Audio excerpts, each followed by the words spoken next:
Well, welcome everyone. I want us to get started given it's already a few minutes after 4.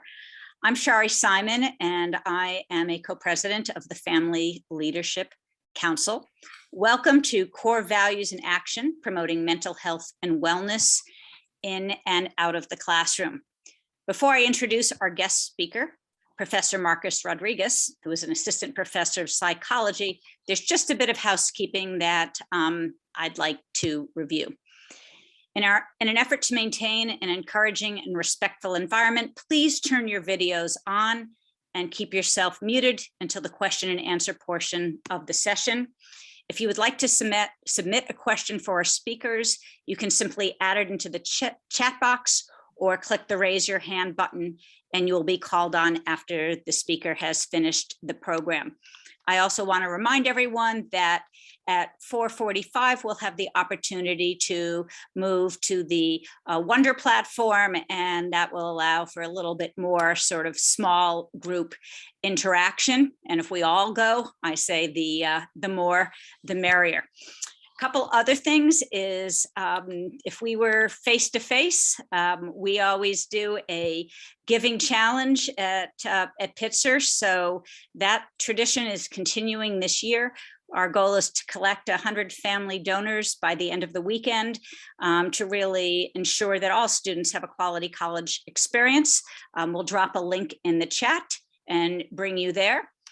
Also, with the Family Weekend theme of mental wellness, you can also give directly to the Thrive to Strive campaign, which is an initiative funded by the Raskin family, Larry and Ramesh. They are Pitzer 23, and they have invested in the Strive to Thrive campaign that really provides programs and resources supporting mental wellness and mental health on campus. So just wanted to share that a little bit as we get started. In terms of today's program, we are really fortunate. We have Professor Marcus with us. As I shared, he is a professor of psychology. He joined Pitzer in 2018. He received his PhD at Duke. He did a pre-doctoral internship at Harvard Medical School and McLean Hospital, a postdoctoral fellowship at Boston Child Study Center. His research interests are in global health, mental health, and increasing access to care, mindfulness, cognitive behavioral therapy, and dialectical behavior therapy, otherwise known as DBT. And then one of my favorites is writing children's books about emotions, well-being, and diversity and inclusion. Professor Marcus has been an incredible asset to the college since joining us, and in particular throughout really all of COVID. He really jumped on when we introduced Pitzer at home. Many of you, if you have freshmen and sophomores, you might not fully be aware of that programming service that we provide, but all of his prior presentations are posted, and I've gone ahead and copied those links, and I'm going to put those in the chat as well, because they are just fantastic presentations. In particular, one stands out as presentation on radical acceptance. And that became a phrase that we used in our household really throughout the first 6 months of the pandemic. And it really helped us as a family get through that initial phase. So I really can't say enough. I think we're in for a treat. And now I'm going to turn this over to Professor Rodriguez. All right. Hi, everyone. It's good to be here. It's good to be with all of you. I'm going to talk about how we promote mental health and wellness in our classroom, in our school. And I imagine that many of you are here also wondering, I get invitations. Just last week, I got an invitation from a local high school. They were asking me like, hey, we have some parents and their kids are really anxious and they want to know how they can support their kids who are struggling a lot. Not even like, I mean, obviously the pandemic makes things way harder, but just struggling because, there's just a lot going on and kids are trying to do a lot. And sometimes they set really high standards for themselves. And sometimes they're trying to do things that they don't really want to do, mostly because they think they should do, right? There's lots of reasons why our kids end up being stressed, but So I actually would be really interested also to share some of that. I'm really open to sharing whatever would be most interesting to you all. So you can raise your digital hand at any point or raise your own hand, and I wouldn't call it interrupt. I would call it engage. Interrupt implies that like you're not supposed to, but like to engage me in conversation, I really would welcome that. Or you can drop it in the chat box if you have questions. Because yeah, I guess I want to tell you what are some of the things that we do, or more specifically, I'll speak to what are some of the things that I do in the classroom. And I think the resources that are available on our campus, I can speak to some of that, but I can speak most to giving you a picture of what it looks like to try to support our students' mental health in and out of the classroom. And what I want to do, and I imagine some of you are really curious about, is one thing I should clarify. I'm also a clinical psychologist. So I do therapy, I practice therapy, I work at the Boston Child Study Center, and I help. I'm an expert in something called dialectical behavior therapy. So I work with kids who are really struggling. They're like at a really hard time in their life, often suicidal and self-harming. But I also help kids who are just stressed and anxious and have OCD or PTSD or some ADHD.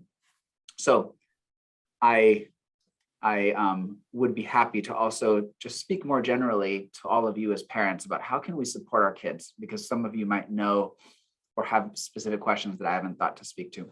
But I guess I wanted to share a few of the examples of what it has looked like for me to support our students. I'd say especially a lot of these things came about, that's about half of the things I'm going to talk about came about during the pandemic, and many of them I think have existed prior to the pandemic. So I will list these in no particular order. My goal is to help our students. I always have multiple layers of goals, right? I have content that I have to teach them. So if I'm teaching a class on ethics, or if I'm teaching a class on research methods, or if I'm teaching a class on psychological theories and strategies, whatever it is that I'm doing, at the same time I have like goals of trying to teach my students how to identify their emotions and their thoughts, how to understand those thoughts and emotions, and how to better be able to manage them, right? Because I think that we educate our students like very cognitively, like we really like, and we do this super well at Pitzer. Honestly, a lot of schools like teach kids how to use their prefrontal cortex really well and to think really logically and to have deep thoughts. But I think what we fail to do often is to teach our students how to feel their emotions and how to use that to make really good choices for themselves, for the people around them, the communities they care about, right? And even the broader communities that they're trying to impact. And so if that's a goal of mine, is that like our students will go on to really live out the core values of Pitzer, what they're going to need is not just to be really great thinkers, right? I actually don't worry so much about that. And I think you can get that at a lot of places. What I really try to focus on is to work on the part that is often neglected, which is teaching my students to feel and be aware of what they're feeling, understand what it's trying to tell them, and figure out like what I need to do about that. So what that looks like in practice is when, let's say I assign readings, and the readings I assign are like pretty complicated, to be super honest. And I assign them even like when I have freshmen or sophomores in my class, I assign the same papers that I was reading in my PhD program. So I don't fragilize my students. They're really complicated papers. And I'll be like, here, like take a stab at it. And then when we come to discuss, I always ask the question, how did you feel about this article? And a lot of my students, like, especially at first, like, ooh, I don't like that question. Like, I'm here to tell you my thoughts and like my logic and my argument. And I'm like, well, why don't we step back? And like, when you were reading that, at any moment, did you notice an emotional reaction to anything? Like, did you notice having any sort of a response other than a cognitive one, other than just like neurons firing in your prefrontal cortex? Did you notice anything like in your limbic brain, right? Your lizard brain that felt like, oh, I didn't like that. Or like, oh, I really like whatever it was. And so it takes time, because I think even when I ask, what did you feel? They quickly go to what they thought, and they just add the word I feel, right? Which is just like a poor use of the word feel, when it really is synonymous with like thoughts. So I try to like help shape that, because And I tell this to my students, I say, because honestly, so many times when I'm in the world and I see stuff happen, like even just like in politics, I think if we're paying any attention, we're like, how did that happen? Like, how did people make that decision? Right. And like if they were just thinking clearly, like I have a hard time, I really have a hard time mentalizing even their perspective. And I think a lot of times it's because people are making emotional decisions. We're not just rational beings. We are irrational and emotional. And I think the best decisions that we'll make are when we bring the two together, where we say, like, we really do think deeply about topics, but we also allow ourselves to think, to feel, right? Feel it like in our body, which sounds super woo. I know, like when I was in college, if a professor said that, I'd be like, what the hell? Like, this is so weird. But like, I actually deeply believe it now. I think if we can get in touch with our body, we can figure out like, what is my initial like visceral reaction to what I've just read? What emotions are showing up? And what is that trying to tell me? And it's not any less valid than the thoughts that I have about, the reason or the arguments that I could come up with about what I read. And to try to instill in my students an ability to notice while it's happening, right? Ultimately, my goal is that they're reading and they're aware that I'm having thoughts and I'm feeling. Whether or not I'm aware of the fact that I'm feeling something when this is happening, I am, right? My body and my limbic brain, like my emotional brain, is also responding to what I'm reading and to what I'm experiencing. If we can bring that to greater awareness, we can leverage that in powerful ways, right? If my goal is to help I guess our topic is like wellness, right? Wellness relies so much on like physical wellness. It relies on emotional wellness, right? If we're going to be physically and emotionally well, we have to be aware of what these things are that are happening in us. And so part of what I do is because I want my students to not just think in my class, but to feel and to be really sophisticated feelers. That's not the word I use, but like to be really sophisticated in their ability to feel what they're experiencing and to articulate those feelings to other people, and to really draw knowledge and wisdom and strength from what they're feeling about the topics we're discussing. But I have to give them the tools to be able to do that, right? You can't just say like, what do you feel? When I first have students come to my classes and I say like, what did you feel about this article? They honestly, they've had years and years of discipline and training where they're even sometimes like punished for talking about what they feel about an article. And their teachers be like, no, bring it back to like, but what does it mean? Like, use your prefrontal cortex, essentially. Use reason, use your rational mind. And so in some cases, it's been punished out of them, but in others, it's just been underdeveloped. And so I have to teach them mindfulness skills. So I start my classes, every class starts with a mindfulness practice, right? So we'll start sometimes with a basic practice of like just breathing, like noticing the air coming in and out of our nostrils, which is one of the easiest places to notice when we're breathing, or to notice like how our chest or how our belly rises and falls when we breathe.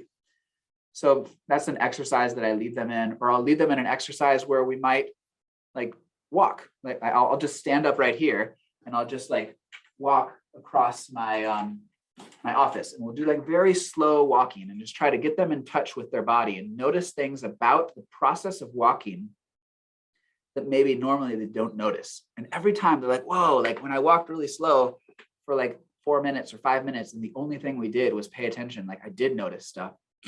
Or I'll do mindfulness practices where we will, I don't know, lots of different practices. I'll do like urge surfing, where we'll notice the urge. I'll say like, all right, we're going to sit still and notice the urge to move. Notice the urge to shift in your chair. Notice the urge to like, if there's hair in your face and you want to scratch it or move it, or you want to push your glasses up, just notice those urges, and then just don't act on the urge, right? Just resist acting on that urge for the duration of this practice.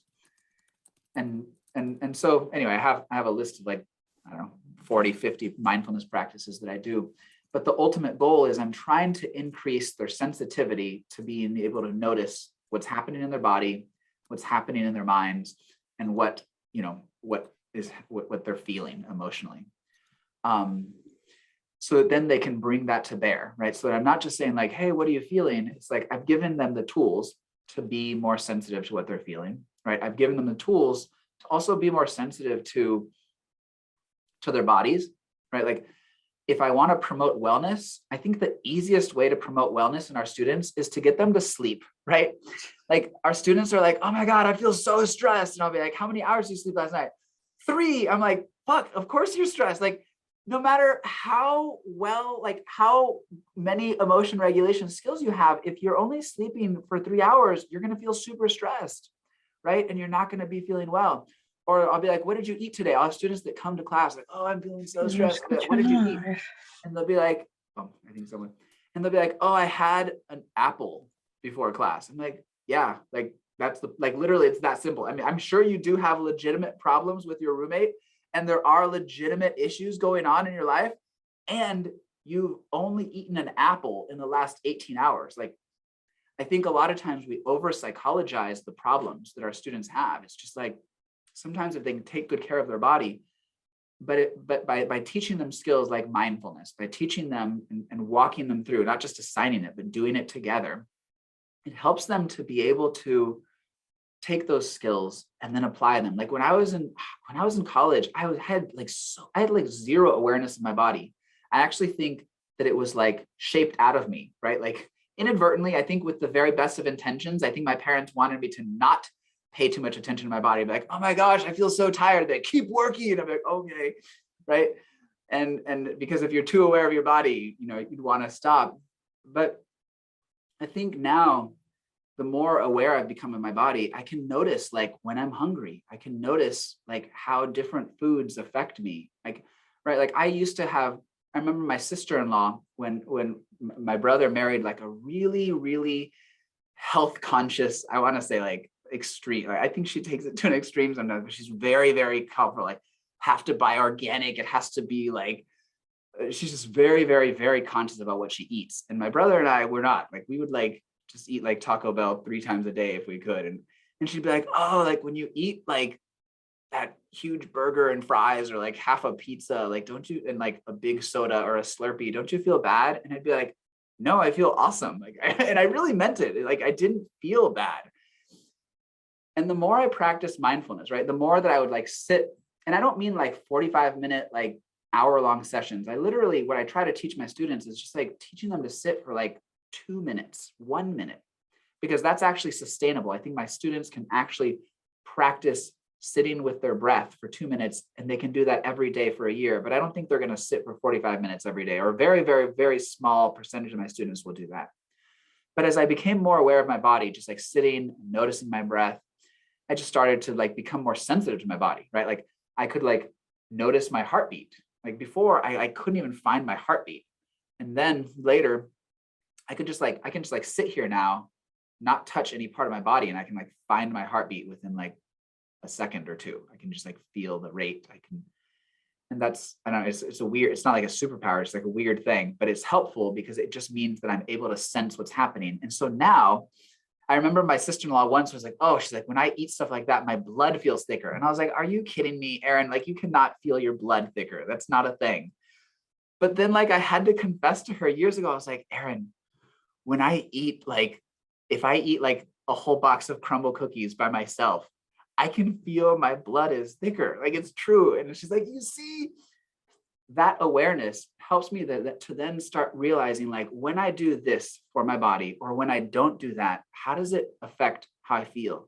How does that affect how I show up to my classes? How does that show up how I show up to my relationships, right? I'm a dad. Like, how does that affect how I like treat my kids the next day or that when I come home? It's a small relationship, right? And I think a lot of times our students don't like some of the strategies that I teach or that we try to enforce because I think they're looking for like one solution that fixes it. And the reality is it's lots of little things that are going to be able to like solve the problems and the stress around something like, you know, a pandemic and school online and really high standards that we expect of our students. And so I'm trying to teach my students how to not just think about the content, but to also allow themselves to feel and articulate that.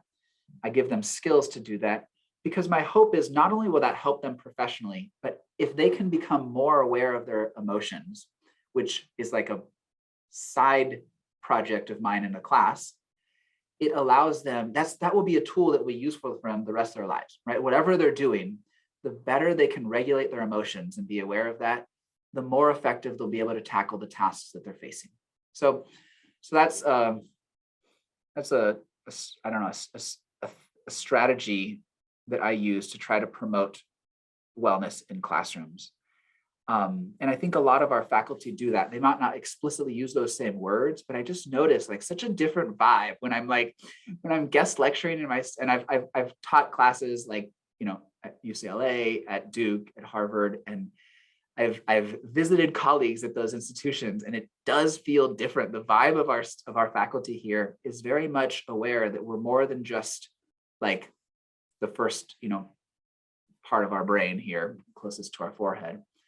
And I think catering to that actually sets our students up to be able to, I don't know, to be more likely to succeed in achieving the things that matter to them. Okay, well, that was one bullet point, and I just ate up most of my time. I have like 4 bullet points. Let me like fly through the next few. So another thing, or I guess let me pause and see if there's any questions. Any thoughts? How did you feel about what I said? I'm actually being serious. I said that facetiously, but I really mean it.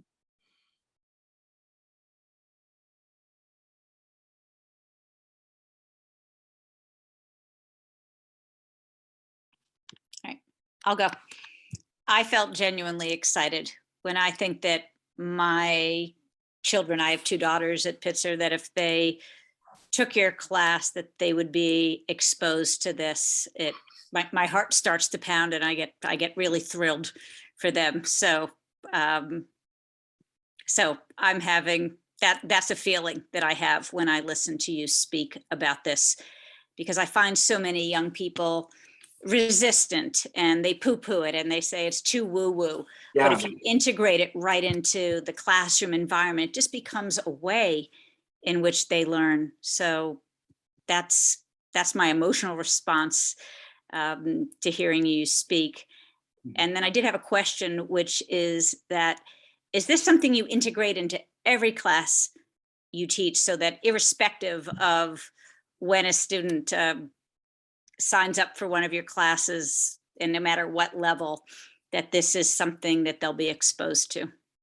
It is. And that's because my belief, and this is like, now I'm getting like, maybe I'm stepping outside of my lane, but I feel like my belief is, and this comes from my clinical practice, I think that the things that are most necessary for kids to like grow up to be happy and well-adjusted adults, I think is like, just like fundamental knowledge about finances, like just like knowing how to manage money and knowing how to manage emotions, right? And I don't know very much about finances, so I don't teach any of that to my students, but I am an expert in emotion regulation. So I teach what I know, because these are the things that, like, when I look, like I have clients who bring me their high school kids and like, my kid isn't going to school.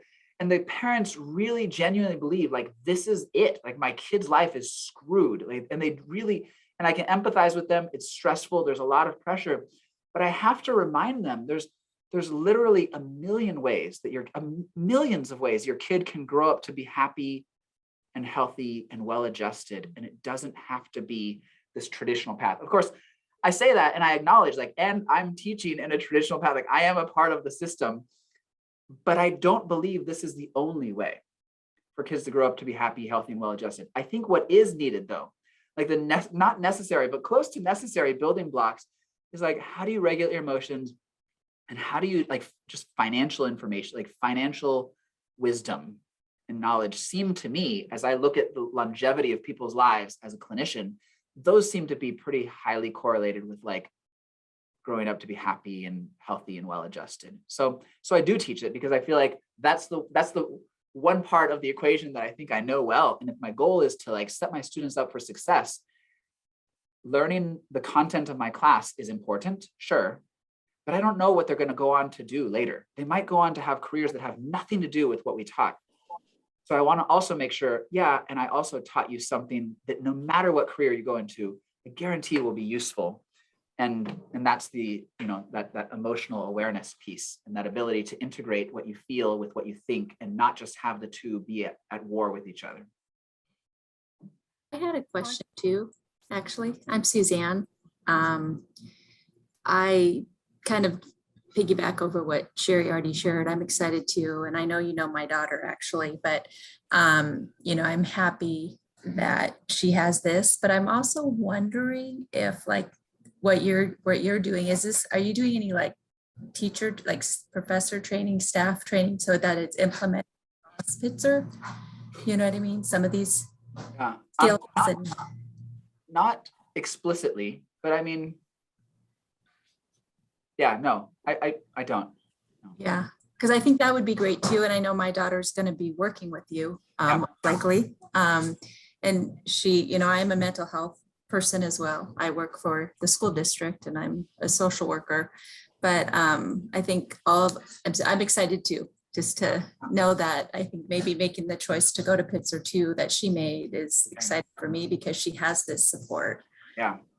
And she's going to be exposed to this. What I will say is this is an environment where when I share these ideas, my colleagues don't like laugh at me or fire me, right? And that is, I have been at places where people would be like, are you for real? Like, for example, the final assignment in my class is, it shifted. Initially, I gave them a choice. Now the final assignment in my class is to write a children's book, right? So we'll learn something complex like mindfulness or dialectical behavior therapy, or we'll learn something like global mental health, right?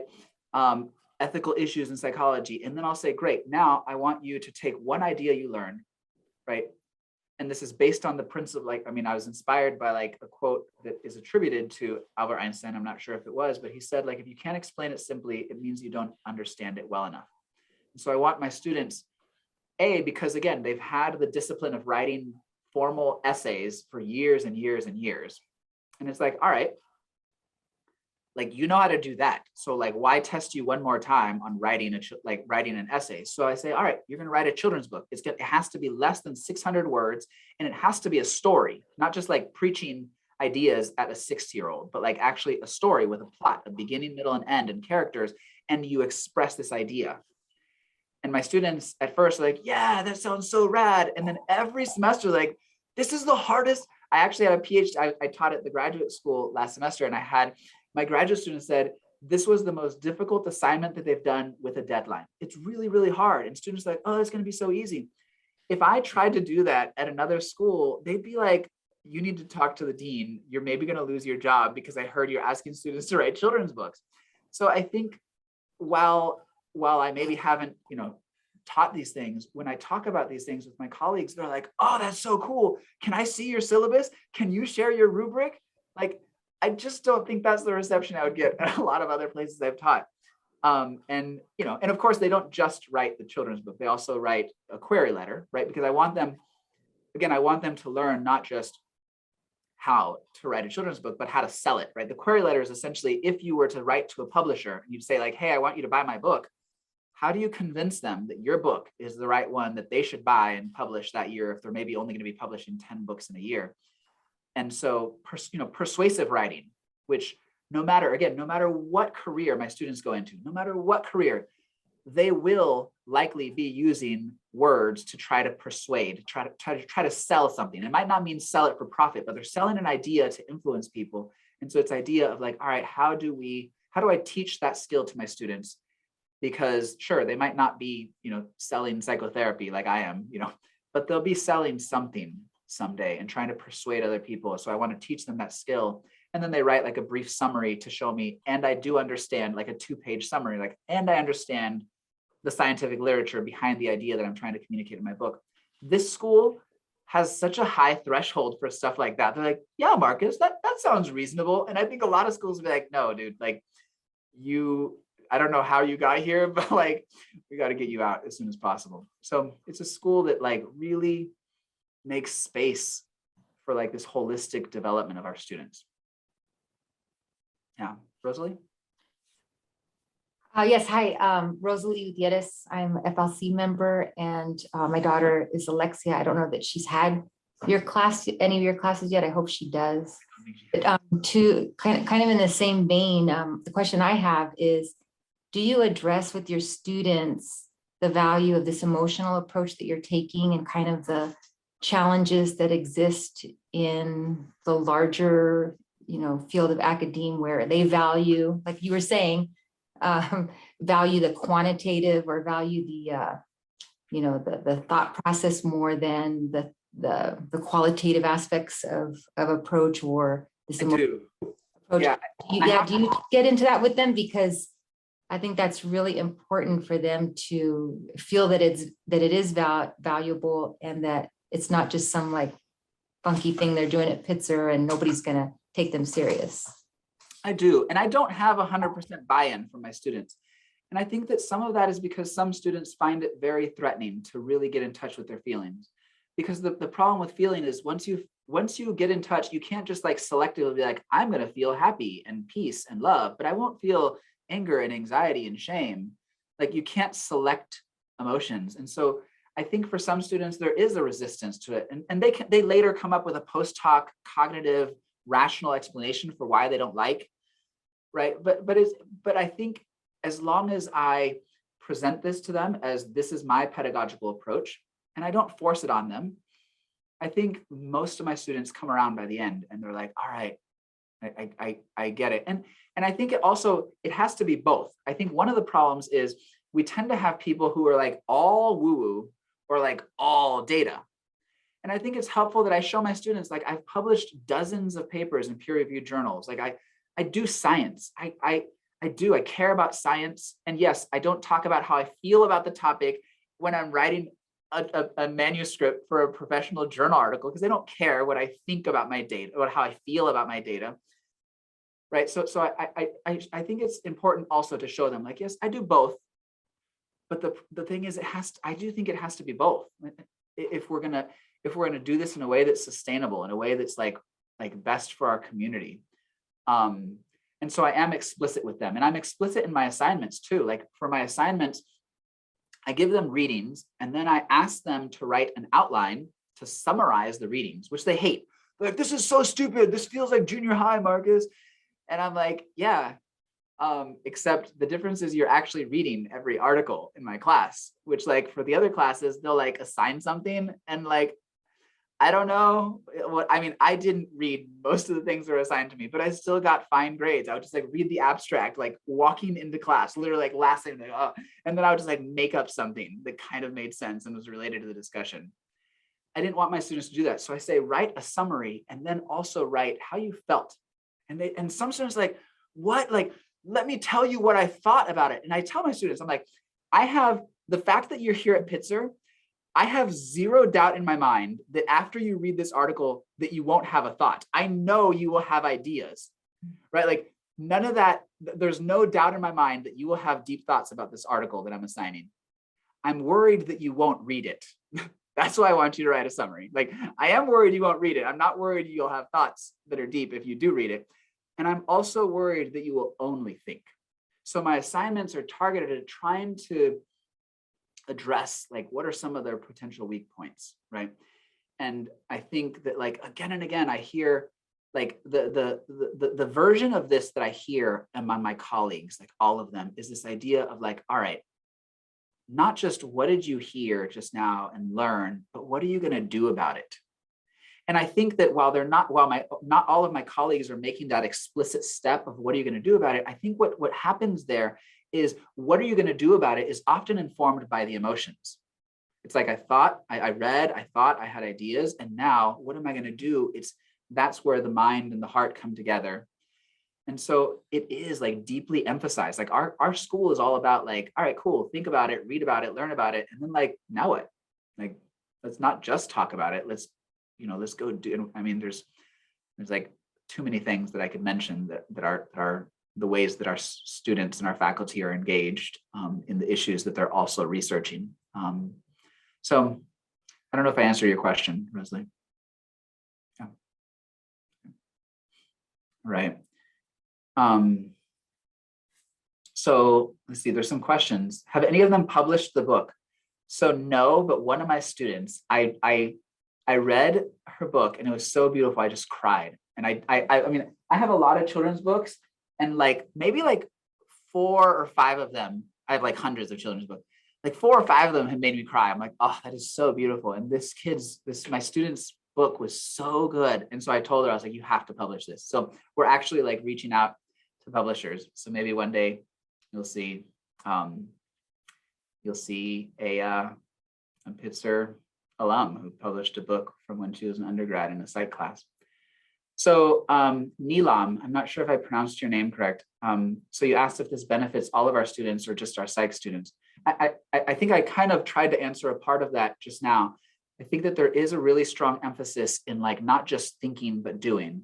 And maybe the difference is that there's not such an explicit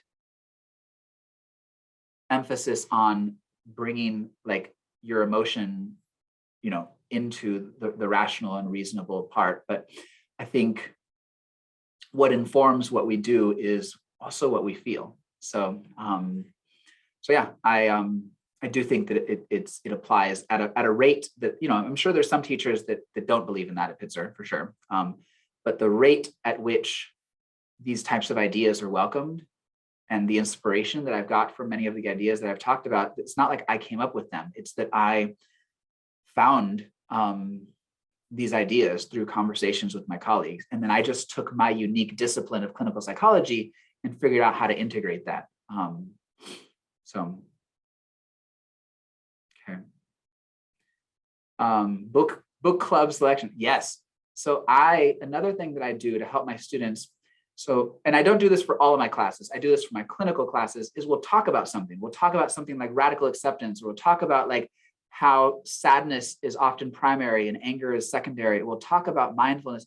And then I have like, you know, we'll talk about validation, for example, and then I'll read them, you know, The Rabbit Listened, or we'll talk about like radical acceptance. And then at the end of class, I'll read them like The Little Tree, or we'll talk about, acceptance therapy. And I'll read them When Sadness is at Your Door. And I actually, this is another example of how radical Pitzer is. I applied for funds to invite guest speakers, and you're supposed to use that to invite like scholars in your field. And I invited children's book writers. I invited Eva Ellen, and I invited, oh shoot, it's gone. Brian Lees, who wrote, The Rough Patch, and they came and spoke 2 separate talks. They came and spoke to my students, and I've invited professors from like all over. I invited lots of like pretty badass people, I think, who like are really good at what they do. But my students loved the children. They had like so many deep thoughts because they didn't just think, they were feeling. And that's how you come up with stuff like these children's books. And so, yeah, so I'll teach something, and then I'll be like, all right, let's read this book together. A, because I want you to start seeing models of what I think are great children's books so that you can write one. But B, because I want you to also have that like that emotional connection to the content as well. So yeah, I'd love to. I mean, if I could give you the list that I read to my students after class, at the end of each class. Okay, I think I got all of the questions in the chat box. Okay. So we have maybe like a few more minutes. I was going to say, but we did get a couple questions. Can we stay here? Okay, and we can actually, because this is the last session prior to trivia, which begins at 6. We can continue to going, and we don't need to move to Wonder. I'm just going to ask that everyone is here, especially those of you that haven't turned on your screen, that you do visit us in Wonder. If not later this afternoon, then you have to come and check out how Wonder works and do that tomorrow. So I'll turn this back to you. Yeah. So one other thing that I do, and I think this will sound counterintuitive, maybe it's not, maybe it'll make sense to all of you. But one of the things that I do to try to help cultivate resiliency and wellness in my students is I teach them something called opposite action, right? Opposite action is the basic, it's the basic principle that helps students, not students, I use it in therapy, right? As a psychologist. It's a principle that I use to help my patients change their emotions, right? And there's lots of different brands of psychotherapy, and they all call it something different because they're trying to sell books and trainings, but essentially it's the same principle. It's the idea of, if you want to feel less of a particular emotion, then do the opposite of what that emotion is trying to get you to do, and do that again and again. And over time, you will feel less of that emotion, right? So like, if we feel sad, our urge is to like isolate, to be by ourselves, to like stay in our rooms in the dark and to do nothing and listen to sad music, right? And that's the urge. Or if I feel angry, I want to attack, I want to send a message like right away and be like, you're such a horrible person, and right, and attack them, maybe even physically. Or if I'm scared, or if I feel anxious, my urge is to avoid, right? The anxiety leads me to like try to get away from that thing. If I feel ashamed, my urge is to like hide, to not let people know about this thing, to take up as little space as I can in the room, right? So every emotion, it has an urge attached to it. If you act on the urge, generally speaking, in the short term, you will feel less of that emotion. But in the long term, it feeds it, right? Emotions love themselves, so they will lead you to do things that will lead to more of that same thing. Opposite action is the idea of, all right, if you want to feel less afraid, your urge is to avoid. The opposite is to approach, to be with it, and to have body language that suggests this thing isn't going to eat me alive, right? So it's not just like a mental thing, it's a physical, even you embody that too. Or if you feel sad, your urge is, like I said, to do nothing, to be alone. The opposite would be get up, get out, be active, and be with someone, right? And don't just think and talk about all the saddest things in the world and in your life. Or if you're feeling ashamed, like your urge is to like keep it a huge secret and to hide and to not make eye contact, the opposite action would be like share it with someone who's not going to judge you and talk about it openly, and do it with a body posture that suggests like, yes, this is me. And over time, you will feel less of those emotions. So I have a lot of students who are anxious. And I have a requirement, because I want my classes to be interactive. I have a requirement. I could even show you an example. My requirement is that students participate. So in order to earn points, like this is I carry this in my class. So I have my little roster, right? And I just, so I have for each week, there's a person's picture, and then there's like a little square for each week. And during class, I just sit there. And when someone makes a comment, I just make a little line. That's it. It's just, I don't evaluate the quality of their comment. I just say a little line each time if they have to question anything. So it's like a little line. Because I want my participation score to be more objective. Usually what I think happens is at the end, either professors like 20% of your score is participation, but at the end of the semester, like everyone gets 20%. I'm like, no, hell no. Or they just kind of get to the end of the semester like, I think that person, but then you've got recency bias, you've got all sort of biases that come into play. So I'm like, all right, let's just make it super objective. How many times did you talk? How does that compare to the average? And I tell them, if you want to earn a first score, you make a minimum of 3 comments in every class period, like every week. It's not perfect, right? But at least it's a little bit more objective. And I can still throw in my subjective feelings at the end. But I've now learned, like, if I literally just count the number of times they spoke up during the semester. But as you can imagine, some students hate that, right? They feel like I don't want to talk, like, or I only want to talk when I have something to say. And I'm like, well, the irony is, like, the more things you say, eventually you're going to say something really deep and powerful that's going to impact a lot of people in our class. But if you wait till the moment that you have that really deep and powerful thing to say, like, you're going to wait till like spring break before you're going to be doing it. And so I believe like quantity will eventually lead to quality. And I'm not worried that my student, they're also like, well, you're not really evaluating the quality of what we say. I'm like, look, I know A, you care about face, so you're not going to say stupid stuff. And B, I know if you say enough stuff, you're going to say stuff that's like really like, that is like meaningful and relevant and deep. So I'm actually just similar to my outlines. I'm like, if you do it, it's going to be good. I just want to make sure you do it.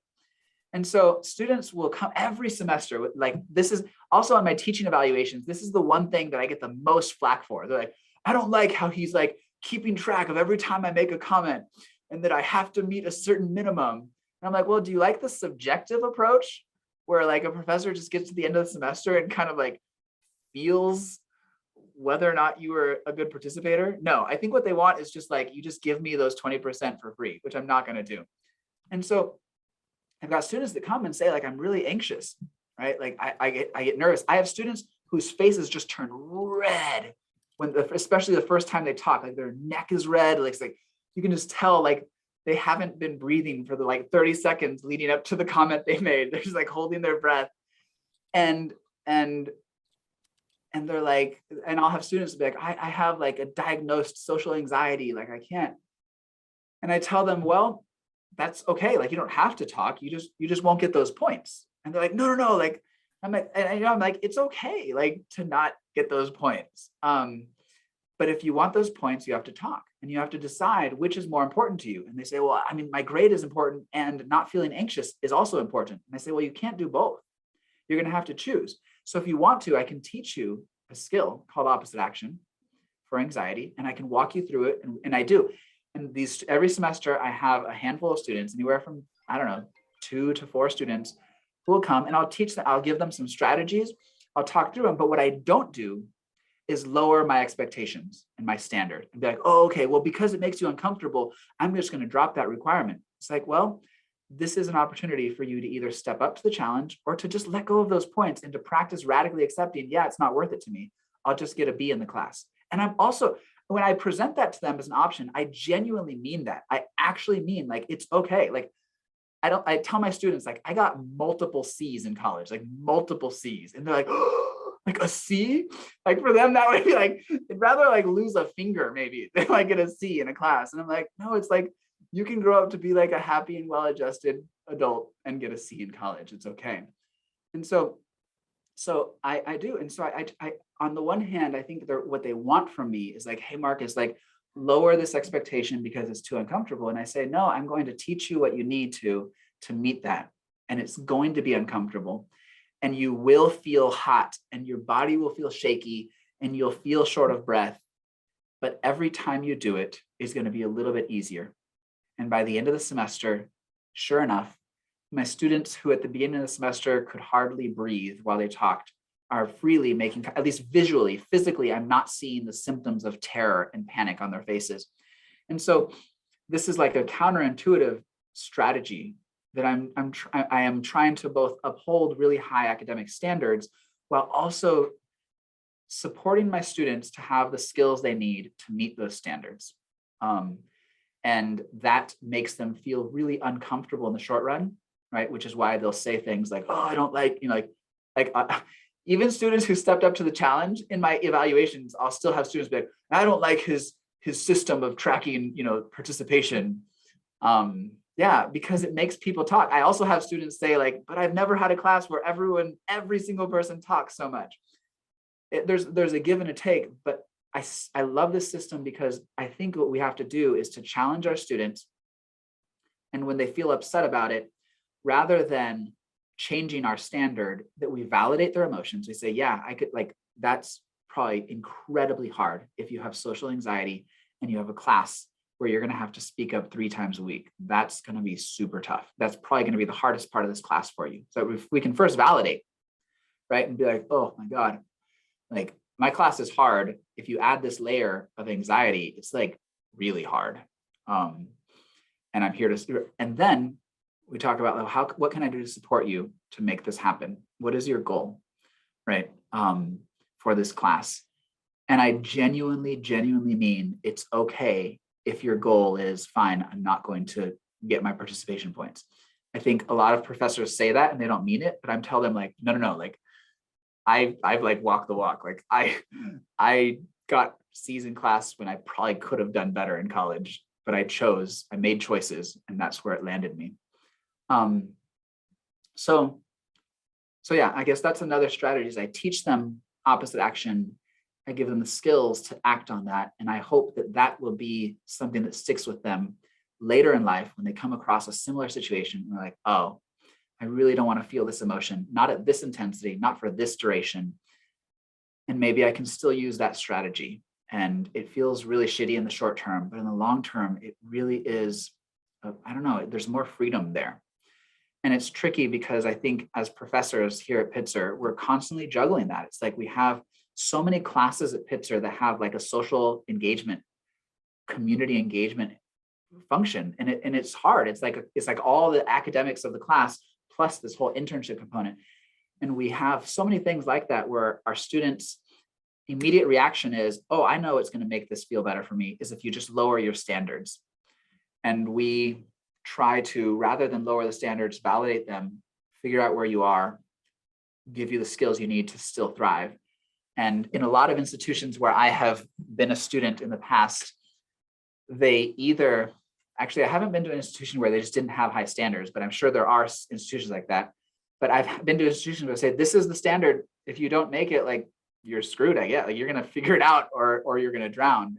And I think what we do here at Pitzer is finding that good balance of here's what we expect, and like, come to my office hours. Like, my students have my cell phone number. Like, my students have a Calendly link where they can add themselves to my calendar whenever they want. Every single day there are available slots for them to meet with me. At the same time, though, again, there's always a dialectic. I say, I also, to be able to enhance my students' mental health and their wellness, I set up for every class, I ask one volunteer in the class to set up a group chat, and I let them choose. You can use Slack, you can use Discord, you can use, text messages, you can use WhatsApp, however you want, but you need to create a group chat. Because I want them to have community. I want them to have, and I'm not in those chats, I want them to have a place to be like, hey, this class sucks, and be like, yeah, this class sucks, right? I want them to have a place where they can talk about their feelings. I want them to have a place where they can also like get support from each other.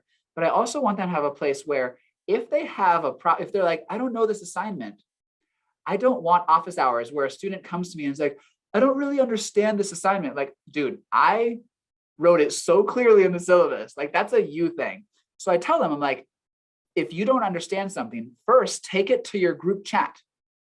If no one understands it, then that's absolutely a me thing. Like, I didn't do a good job as a professor making that clear, and then bring it to me. But what I don't want is 7 random students each coming to me and saying like, I didn't really understand this. I'm like, I create this group chat, or they create it so that they both have like community and solidarity and a place to like process, especially sometimes we have like, I don't know, like pretty heavy discussions that are hard for students, and they have a place. And that, right, that's what's needed for if our goal is for our students to have mental health and wellness. It's not this thing that you find just all by yourself, like staring at your navel and paying attention to your breath. It's found in community, right? It's found in relationships. And so I try to connect my students so that when they walk away from the class, yes, they have awareness of the topic and more knowledge about it, but they also have learned a little bit more how to feel about what they're engaging with, and also how to do that with a group of people. A, because it's required to talk in this class, and B, because there's a group chat that you sure, like if a student comes to me and they're like, they sign up for my office hours and then they ask me a stupid question that's in the syllabus, I tell them, I'm like, no. I was like, I asked, I'm like, did you go to the group chat? They're like, no, I just didn't feel comfortable. Like, well, you shouldn't feel comfortable coming to me if you haven't first gone to them, because I think it's written really clearly here, right? So by setting up these systems, it allows me to make myself fully available to my students so that they're not asking me what I feel like are silly and frustrating questions. If I'm going to spend like 15 hours writing my syllabus or 20 hours or more, I want you to read that thing really carefully. And if you don't get it, great, go to your classmates, make sure you can. And that creates then, again, I guess what I said, the community. And it also creates for me the margin that I don't have to worry when I make my entire schedule from 8 till 5 p.m. Monday through Friday available to my students. I don't have to worry that they're going to be booking me for things that I don't like. I'm not interested in an office hours session with my students where I'm literally restating what the syllabus said. Like, that's not a meaningful use of my time. I do want to talk to them about like, hey, I'm struggling to understand this concept, not like what you wrote in the syllabus or when an assignment is due. Like, I used to get emails from students like, when is that due? I'm like, stop. Like, you go to the Discord chat, because if no one knows, then great. That means I didn't make it clear. But if you don't, and they do, then that's like a you thing, and you just didn't read it clearly. And so it frees me up so that then I can actually have conversations with students about like, how do you build a CV? What are some strategies for interviewing? How do you figure out like, what are your values, so that you can use those to guide what your vision is, and you can use your vision to clarify specific goals, right? Those are the conversations I want to have with my students, not like, when is that assignment due? Like, stop. Like, that's not the kind of way I want to spend my time. And so setting up systems that both promotes community among themselves, but allows me to be available to them for meaningful mentoring relationships, and not just like those types of office hour meetings. So that, I don't know if I made that super clear, but I see that as supporting our students' resilience and supporting their, I don't know, giving them the tools that they're going to be able to use for for mental health and wellness in the future. Any questions about that? What about that? I'm feeling self-conscious now. I'm like, oh shoot, like this is being recorded. What if the president sees this? But I guess, how did that land for any of you? Like, what are you thinking? What questions do you have? I guess this is Linda. Linda? I don't believe my daughter had the privilege to be in one of your sessions during her 4 years, but I'm just amazed at your vision on what to share with your students, with our students, and the fact that it's relevant, it's life skills, and it's just not your traditional thinking. If for lack of a better word, it wasn't rote material. It's that you're engaging them and they're having to be inquisitive and be curious, but yet cautiously, in a sense that they know where they want to get to, but they're just trying to maybe make a shortcut, but realize there's really no shortcut. It's just a different path. They're going to get there.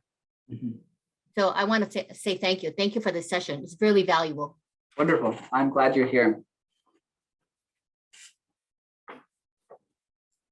Any other questions? Like thoughts, concerns? I see some of my some last names.